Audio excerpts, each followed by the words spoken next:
팔복 계속 말씀 나누겠습니다. 뷰티튜드라고 말씀드렸습니다. 뷰티, 아름다움이라는 단어와 애티튜드, 태도라는 단어의 합성어입니다. 성도의 아름다운 태도에 관한 말씀인데요. 오늘이 이제 7번째 복에 대한 내용입니다. 이제 팔복 시리즈도 다음 달이면 끝이 납니다. 오늘은 화평케 하는 자가 받는 복에 대한 메시지인데요. 7째 복에 해당하는 본문 다시 한번 같이 읽어보겠습니다. 마태복음 5장 9절 말씀입니다. 읽습니다. 시작. 화평하게 하는 자는 복이 있나니 그들이 하나님의 아들이라 일컬음을 받을 것이다. 오늘도 먼저 복의 내용부터 좀 살펴보겠습니다. 화평하게 하는 자는 어떤 복을 받나요? 먼저 하나님의 아들이라 일컬음을 받게 됩니다. 저와 여러분이 하나님의 아들, 하나님의 딸이신 것을 믿으실 수 있기를 주님의 이름으로 축복합니다. 하나님의 아들을 영어로 하면 Son of God이죠. Son of God. 같은 제목의 영화도 있었습니다. Son of God이라는 영화도 있었죠. 공생의 기간 동안에 예수님의 삶을 그린 영화였는데요. 하나님의 아들은 성자 예수님이죠. 하나님의 아들 예수님입니다. 그런데 화평케 하는 그 성도가 하나님의 아들이 된다는 거예요. 하나님의 아들로 여김을 받는다는 거예요. 이 표현을 능동태로 바꾸면 하나님의 아들로 여겨주신다. 화평케 하는 자를, 그런 뜻이죠. 누가요? 하나님이. 화평케 하는 자를 하나님께서 아들로 여겨주신다는 말씀입니다. 이 비슷한 표현이 요한복음에는 자녀의 권세로 표현되어 있죠. 요한복음 1장 12절 말씀 같이 읽어보시죠. 시작. 영접하는 자, 곧 그 이름을 믿는 자들에게는 하나님의 자녀가 되는 권세를 주셨다. 하나님의 자녀가 되는 것이 권세라는 거예요. 권세가 뭡니까? 영어 성경을 보니까 파워라고 번역이 되어 있어요. 파워. 능력을 주신다는 거죠. 능력. 그러니까 하나님의 자녀가 되면 하나님의 능력도 공급받는다는 뜻입니다. 1층에 담임 목사실이 있잖아요. 제 방. 우리 교회에서, 아니 우리 교회도 아니고요. 우리나라에서, 아니 우리나라도 아니고 전 세계 78억 인구 중에서 울산 성광교회 담임 목사실을 노크 없이 들어올 수 있는 사람이 딱 2명이에요. 누굴까요? 첫 번째는 저죠. 제가 방의 주인이니까 담임 목사인 저. 또 한 명 있습니다. 누굴까요? 이한입니다. 우리 아내도 노크하고 들어옵니다. 유일하게 노크하지 않는 애는 우리 아들놈밖에 없어요. 왜냐? 제 아들이기 때문이죠. 김희아는 노크 안 합니다. 굉장히 조심성 없이 들어옵니다. 문을 발로 막 차요. 망가질까 봐 걱정돼요. 이한이는 노크하지 않아요. 왜냐? 제 아들이기 때문에. 자녀의 권세가 있기 때문이죠. 제 방에 오면 제가 항상 이렇게 대접하는 음료수가 있는데 오로나민 C라고 굉장히 비싸고 바카스보다 맛있는 음료가 있습니다. 드시고 싶으시면 그게 뭔가 맛이 궁금하다. 제 방으로 놀러 오십시오. 항상 이렇게 쟁여져 있으니까요. 제 방 냉장고 문을 요 놈은 마음대로 엽니다. 제 아들이니까요. 최근에 제 방을 마음껏 드나드는 사람이 이제 1명 늘었는데 누굴까요? 우리 박영식 전도사님의 아들이에요. 박서로라고. 처음에는 못 들어오더라고요. 같이 이한이랑 놀다가도 제 방에 들어올 때는 이한이만 들어오고 서로는 그 앞에서 쭈뼛쭈뼛해요. 왜냐? 제 아들이 아니었기 때문에. 근데 지금은 이제 마음껏 들어옵니다. 제 아들이 된 거예요. 그래서 아들처럼 그렇게 지내고 있습니다. 그래서 어제 저녁에도 또 저희 집에서 같이 밥을 먹었어요. 제가 한동안 서로한테 자꾸 그렇게 얘기했습니다. 들어와 서로야. 들어와도 돼 서로야. 반복했더니 이제는 들어오지 말라 그래도 들어와요. 그냥 들어옵니다. 그래서 들어와가지고 이한이가 지 것도 아닌데 오로나미씨 2개를 꺼내서 하나는 지가 먹고 하나는 서로를 주고, 우리 장로님들 앉는 그 당회 테이블에 앉아서 둘이서 뭐 먹으면서 당회를 합니다. 야, 뭐 교회 재밌지? 막 이러면서 이제 이렇게 한단 말이죠. 야, 맛있다 이거 막 이러면서. 그래요. 아들이 하나 더 생긴 거예요. 얼마나 이쁜지 몰라요. 여러분, 이게 아들의 권세입니다. 그런데 하나님께서 나를 아들이라고 불러주시고 자녀의 권세를 주신 줄로 믿습니다. 지금 나에게 자녀의 권세가 있음을 저와 여러분이 믿으실 수 있기를 주님의 이름으로 축복합니다. 그러니까 여러분, 내가요 너무 내 자신을 과소평가하지 않으셨으면 좋겠어요. 너무 과대평가하는 것도 문제지만 너무 과소평가하는 것도 문제입니다. 하나님 밖에서 자신을 과대평가하는 것은 교만이지만 하나님 안에서 자기 자신을 과소평가하는 것도 교만입니다. 하나님이 나를 아들 삼아 주셨는데 나 하나님의 아들 아닙니다. 저는 그런 사람 아닙니다. 저는 그냥 연약한 죄인입니다. 맨날 이런 어떤 스피릿으로 살면 안 되는 것이죠. 우리는 하나님의 아들입니다. 그래서 하나님의 능력을 행할 수 있는 존재인 줄로 믿습니다. 내가 이 어려움을 어떻게 이길 수 있을까? 내가 이 고난을 어떻게 극복할 수 있을까? 내가 이 일을 어떻게 감당할 수 있을까? 우리는 지나치게 이 자기 자신을 과소평가해요. 고난을 너무 큰 것으로 여기고 나는 너무 작은 존재로 여겨요.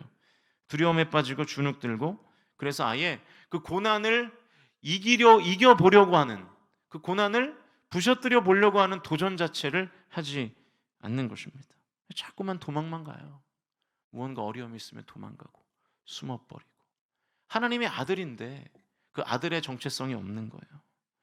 하나님의 능력을 행하는 자녀의 권세가 나에게 있는 줄로 믿으실 수 있기를 주님의 이름으로 축원드립니다. 여러분, 두려움을 자녀의 권세로 이기십시오. 근심과 걱정을 자녀의 권세로 이기시기를 축복합니다. 그런데 아무나 하나님께서 그 성도를 아들로 불러주시고 자녀의 권세를 주시는 건 아니라는 거예요. 조건이 있어요. 본문 말씀 다시 한번 같이 읽어보죠. 시작. 화평하게 하는 자는 복이 있나니 그들이 하나님의 아들이라 일컬음을 받을 것입니다. 화평하게 하는 성도를 하나님이 아들로 불러주시고 그 성도에게 자녀의 권세를 허락해 주신다는 것입니다. 화평케 하는 자가 헬라어로 에이레네 포이오이라는 단어예요. 에이레네 포이오이, 좀 어렵죠. 에이레네는 평화, 안전이라는 뜻이고 포이오이는 포이에오의 복수형인데 만들다라는 뜻이에요. make, 만들다. 종합해 보면 화평케 하는 자는 평화를 만드는 자입니다. 영어로 하면 peacemaker, 평화를 만드는 자. 평화를 어떻게 만들 수 있나요? 평화가 뭐죠? 평화는 분쟁이 없는 상태가 평화죠. 분쟁이 없는 상태. 그러므로 평화를 만드는 피스메이커가 된다는 것은 애초에 분쟁을 만들지 않거나 이미 일어난 분쟁을 해결하는 역할을 하는 사람, 그 사람이 바로 피스메이커입니다. 사랑하는 성도 여러분, 저와 여러분이 분쟁을 일으키는 성도 되지 마시고 분쟁을 없애는 성도가 되실 수 있기를 주님의 이름으로 간절히 축복합니다.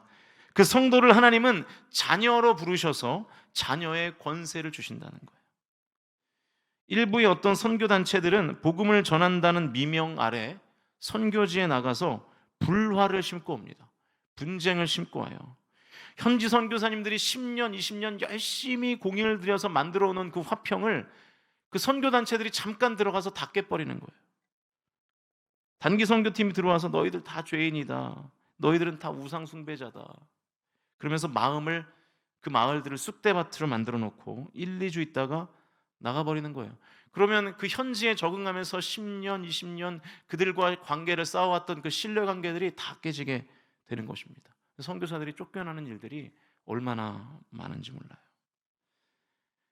평화의 복음을 심으러 가서 분쟁만 심고 오는 거예요. 아주 잘못된 선교 방식입니다. 여러분, 그들은요 하나님 나라의 일을 하러 간다고 하면서 그런 일들을 하는 거예요. 우리도 그럴 수 있습니다. 하나님의 뜻을 빙자해서 교회에 분쟁을 싣는 사람들이 얼마나 많습니까? 분쟁 자체가 하나님의 뜻이 아닌데 하나님의 뜻이라고 말하면서 분쟁을 일삼는 거예요. 아이러니죠. 저와 여러분은 평화를 심는 피스메이커가 되실 수 있기를 주님의 이름으로 간절히 축원드립니다. 초대교회는요 유대인과 이방인들의 갈등과 분쟁을 봉합하는 일을 했습니다. 그 거대한 담을 허물었어요. 한국 교회는 양반과 쌍놈 사이에 있는 그 벽을 허무는 역할을 했습니다. 18세기 영국의 경건한 하원 의원이었던 윌리엄 윌버퍼스는 주인과 노예라는 그 장벽을 허물었어요. 그래서 하나가 되게 했습니다. 평화를 가져오게 했죠. 우리 교회에 속한 모든 성도들은 평화를 만드는 것을 모든 사역의 우선순위에 두실 수 있기를 주님의 이름으로 축복합니다. 여러분, 평화를 심는 것보다 중요한 사역은 없습니다. 생각해 보세요. 우리 교회가 막 세련되고 많은 사역들을 해요. 저 대형 교회도 감당하지, 대형입니다. 대영 말고 저 큰 교회도 감당할 수 없는 수많은 사역들을 우리 교회에서 한다고 합시다. 그런데 성도들끼리 막 싸워요. A라는 사역하는 사람들과 B라는 사역하는 성도들이 막 싸워요. 그 교회에 새 가족이 올까요? 싸우는 교회에 누가 갑니까? 그런 거 없어도 성도들 간에 우애 있게 복음 안에서 평화적으로 서로 신뢰하며 관계를 유지하는 교회가 좋은 교회이고 그 교회가 부흥하는 교회인 줄로 믿습니다. 여러분, 일이 아니라 관계를 추구하세요. 일로 싸우지 마세요. 관계를 추구하십시오. 언제나 평화를 만드는 사람으로 저와 여러분이 쓰임 받으실 수 있기를 축복합니다. 적어도 이 새벽에 월상 예배를 드린 성도라면 평화를 만드는, 평화를 심는 피스메이커로 살아가야 될 줄로 믿습니다. 우리 울산 성광교회가 어떤 사역을 하고 무슨 일을 하든지 화평을 추구하는 교회가 되시기를 주님의 이름으로 축원합니다. 그래서 저와 여러분 그리고 우리 교회를 하나님께서 자녀 삼아 주시고 자녀의 권세를 부어주시는 은혜를 누리시는 11월 한 달이 되실 수 있기를, 아니 앞으로 저와 여러분의 평생에 그러한 일들이 일어날 수 있기를 주님의 이름으로 간절히 축원드립니다. 기도하겠습니다. 살아계신 하나님 아버지, 하나님의 자녀가 되는 방법은 공동체에 평화를 심는 것입니다. 하나님, 우리 교회가 늘 샬롬이 임하는 공동체 되게 하여 주시옵소서. 평화가 임하는 공동체 되게 하여 주시옵소서. 분쟁이 사라지는 공동체 되게 하여 주시옵소서. 분쟁이 있는 곳마다 우리가 들어가서 그 분쟁을 해소하는 공동체 되게 하여 주시옵소서. 그래서 주님께서 우리에게 허락하신 자녀의 권세로 우리가 주님의 능력을 행사하며 하나님으로부터 큰 복을 받는 하나님의 권세를 누리는 우리 11월 한 달 되게 하시고 이 새벽에 나와 예배하는 모든 성도들 다 되게 하여 주시옵소서. 이제는 예수 그리스도의 구속의 은혜와 아버지 하나님의 다함없는 사랑과 성령님의 감동케 하심이 분쟁이 아니라 평화를 심기로 결단하는 성광의 모든 가족들의 삶 가운데 이제부터 영원토록 함께 하시기를 간절히 축원하옵나이다. 아멘.